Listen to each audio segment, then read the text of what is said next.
Mohon perhatian, pintu teater satu susah dibuka. Bagi para penonton yang telah memiliki tiket, silakan masuk melalui jendela. Terima kasih. Sebuah rakit kecil yang hanya terbuat dari beberapa batang bambu, meluncur perlahan menyeberang sungai. Rakit itu membawa seorang anak laki-laki yang dengan gerakan kuat karena sudah terbiasa, mendorong rakit meluncur dengan sebatang dayung.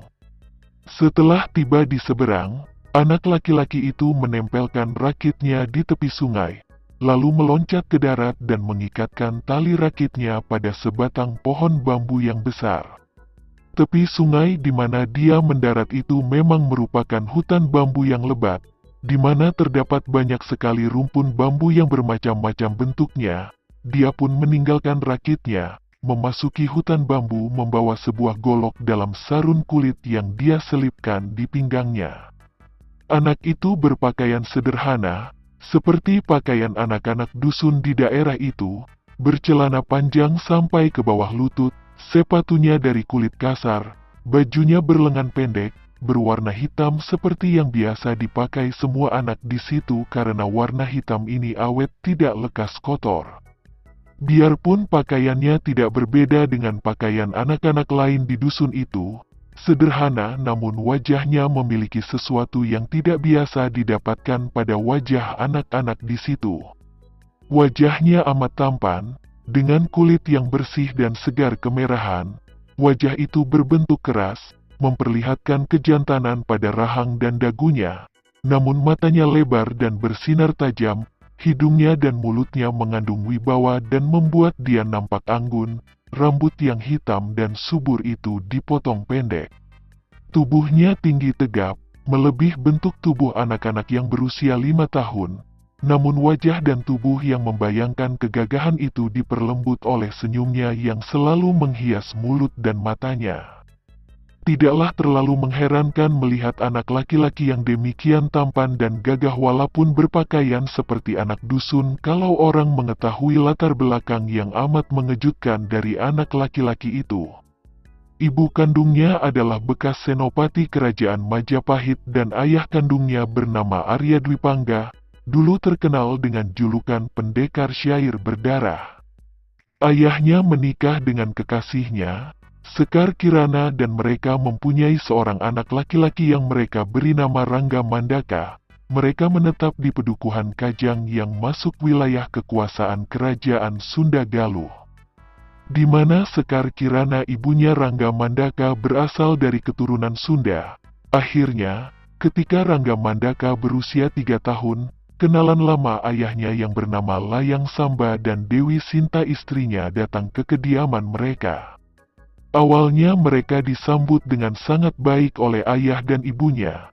Namun beberapa hari kemudian, tak tahu alasan apa, ayah dan ibunya serta eyangnya yang bernama Resi Wisesa berduel dengan Layang Samba yang membawa belasan pendekar berwatak jahat dan juga Dewi Sinta istrinya yang berjuluk Dewi Selaksa Racun. Akan tetapi sebelum mereka maju bertempur, mereka lebih dahulu menyerahkan putra mereka kepada seorang pengasuh, seorang wanita setengah baya yang setia dan yang mengasuh Rangga Mandaka sejak bayi, dan minta kepada wanita itu untuk membawa lari Rangga Mandaka keluar dari Pedukuhan Kajang. Demikianlah, bocah berusia 5 tahun itu adalah Rangga Mandaka, putra dari suami istri Arya Dwipangga dan Sekar Kirana, suami istri yang berdarah pendekar, dan tak tahu apakah mereka masih hidup atau sudah tewas dalam duel itu. Mereka itu adalah suami istri yang memiliki ilmu kanuragan tinggi dan gagah perkasa, Gemi, yaitu janda yang menjadi pelayan pengasuh keluarga Arya Dwipangga, adalah seorang janda yang telah menjadi pelayan pengasuh sejak Rangga Mandaka dilahiran. La amat setia dan amat sayang kepada Rangga Mandaka, karena janda ini sendiri tidak mempunyai anak. Lakini berusia 47 tahun, 2 tahun yang lalu, ketika ia menerima tugas yang berat, ia segera membawa Rangga Mandaka yang ketika itu berusia 3 tahun, melarikan diri keluar Pedukuhan Kajang. Tak seorang pun mengira bahwa anak laki-laki yang mengenakan pakaian biasa dan ditarik-tarik tangannya oleh Gemi, berbaur dengan para pendatang itu adalah putra Arya Dwi Pangga dan Sekar Kirana. Gemi harus pandai-pandai membujuk karena Rangga Mandaka selalu rewel dan tadinya berkeras tidak mau meninggalkan ayah ibunya. Namun, dia sudah cukup besar untuk mengerti bahwa kediaman mereka diserbu musuh dan dia terancam bahaya maut kalau tidak mau diajak melarikan diri. Akan tetapi, ayah dan ibu tidak pergi. Rangga Mandaka membantah ketika dia ditarik-tarik oleh Gemi keluar dari kota raja. Ayah ibumu tidak takut karena mereka berjuang. Mereka melawan musuh, kata Gemi yang terpaksa harus menggunakan kalimat biasa. Tidak seperti biasanya ia bersikap sebagai seorang pelayan terhadap seorang anak majikan. Mulai saat itu, ia harus memperlakukan Rangga Mandaka seperti anak biasa, dan mengakuinya sebagai anaknya. Itulah jalan satu-satunya untuk menyelamatkan anak yang dikasihinya itu. Aku pun tidak takut, kata Rangga Mandaka, berusaha melepaskan pegangan tangan Gemi pada pergelangan tangannya. Aku pun ingin membantu ayah dan ibu melawan musuh, ucap Rangga Mandaka. STT, Gemi memondong anak itu dan mendekap mulutnya, lalu berbisik dekat telinganya, Rangga, lupakah kamu akan pesan ayah dan ibumu? Kamu harus patuh kepada bibi dan jangan menentang.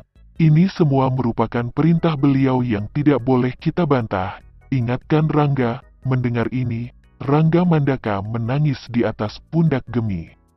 Memang sejak kecil dia dekat dengan pengasuh ini dan sekarang, diingatkan perintah dan pesan terakhir ayah ibunya, dia pun merasa sedih dan menangis. Bibi, kenapa ayah dan ibu menyuruh aku pergi? Kenapa aku harus berpisah dari mereka? Isak Rangga Mandaka. STTT, pesan mereka sudah jelas, bukan? Mulai saat ini, kita harus merahasiakan bahwa kamu adalah putra mereka. Kamu Muyai sekarang harus mengaku sebagai anak bibi, dan maafkan bibi tidak akan lagi bersikap dan berbicara seperti biasa, dan maafkan kalau mulai sekarang bibi akan menyebut kamu dengan namamu saja karena ingat, kamu adalah anak bibi. Bisik Gemi bercucuran air mata. Rangga Mandaka mengangguk dan dia pun tidak meronta lagi ketika diturunkan dan tangannya digandeng Gemi. Demikianlah, Gemi mengajak Rangga Mandaka mengungsi ke daerah utara, kembali ke dusun yang menjadi tempat kelahirannya. Ketika masih kecil Gemi lahir dan tinggal di dusun Leban, karena ketika pergi meninggalkan kediaman majikannya, ia dibekali emas permata yang banyak oleh Sekar Kirana.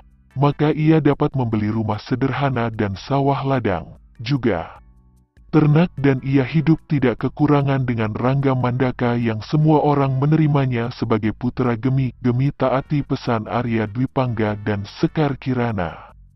Dengan uangnya, ia membayar seorang penduduk yang cukup berpendidikan untuk mengajarkan ilmu membaca dan menulis kepada Rangga Mandaka. Ternyata anak itu cerdas.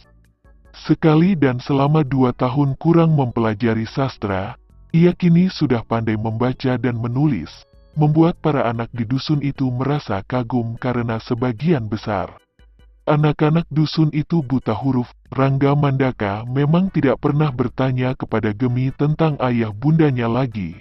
Semalam suntuk Rangga Mandaka tidak tidur, merenung dan menangis, akan tetapi sejak hari itu, dia tidak pernah lagi bertanya tentang mereka kepada Gemi, membuat bekas pelayan yang kini menjadi ibunya merasa lega hatinya. Akan tetapi, janda ini sama sekali tidak tahu bahwa Rangga Mandaka tidak pernah melupakan ayah ibunya, tidak pernah lupa bahwa ayah dan ibunya serta eyangnya bertarung dengan Layang Samba, Dewi Sinta, Dewi Selaksa Racun, dan belasan pendekar berwatak jahat yang dia ingat wajah-wajah mereka semuanya. Rangga Mandaka tidak pernah dan tidak akan pernah melupakan kenyataan itu. Seperti anak-anak lain di dusun Leban, Rangga Mandaka juga bekerja membantu ibunya yang menggunakan 2 orang tenaga kerja. Dia membantu bertani, menggembala ternak, juga mencari ikan sehingga dalam usia 5 tahun itu, dia sudah pandai sekali menjala atau mengail ikan. Juga karena hidup dekat sungai, bersama anak-anak lain dia suka mandi di sungai sehingga dia pandai berenang dan gagah pula mendayung perahu atau rakit. Pada hari yang cerah itu, seorang diri Rangga Mandaka pergi berakit mencari bambu yang terbaik untuk dibuat menjadi joran pancingnya. Joran pancing yang baik adalah yang panjang, tidak berat, lentur dan tidak mudah patah, juga sekecil mungkin. Tidak mudah mencari bambu yang baik untuk itu, dan kalau hendak mencari bambu, kemana lagi kalau bukan ke hutan bambu di seberang sungai itu? Rangga Mandaka berjalan perlahan, memandang ke kanan kiri mencari bambu yang dibutuhkannya. Lah mengenal hutan ini karena sering dia bersama teman-teman atau seorang diri berkeliaran di sini. Juga dia mengenal banyak macam bambu yang tumbuh di hutan itu. Guru sastranya adalah seorang yang ahli perbambuan, mengenal nama-nama dan sifat banyak bambu sehingga dia pun mengenal banyak bambu yang beraneka bentuk dan tumbuh di situ.